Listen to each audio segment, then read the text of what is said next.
সভাপতি কে আসছেন? আমার দুই ছেলে আসছে, তারপরে যে ভাইরা বেটি আসছে, ভাইরা আসছে, তারপরে যে বড় ভাই আসছে, মনির কই মেয়ের জামাই আসছে।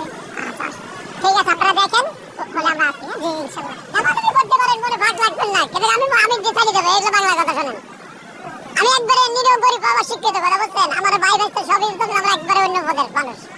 এটা আমার একটা আইডিয়া যে কোরবানি দেবে মনের থেকে আমি দাম বলবো, একটার থেকে দুটো দাম বলবো, দিয়ে দেবো। এটা আমার আইডিয়া, তাছাড়া কোনো আইডিয়া নেই। আমরা দেখি, আমরা তো আসলে গরুর জন্য আসছি তো, আর আমি এটার কোনো ভিট খাওয়াই নাই, খালি কাঁচা ঘাস খের আর কুড়া বসে এই আনা ভাই 3 বছর 3.5 বছর খাওয়াইছি, কথা বলেন নাই।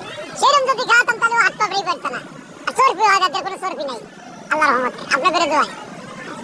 ঠিক আছে, আমার এই যে সাথে ভর্তিটা দিচ্ছে, ভর্তিটাও গ্রহণ করে স্পেশাল আশা এটা আমার মনের থেকে, মানে এই যে পিঠ পর্যন্ত থেকে, মানে আমার মনের থেকে আমি তাকে মহিষটা করতে বাই করছি যে এটা আমি যারে দেবো মহিষটা তারে আমি গিফট দিয়ে দেবো। এর কোনো দাম দর নাই, আমি যা দাম দেবো মহিষের ভিতরে দাম দেবো, দামাদামি করে আমার কাছে নিয়ে যাবে।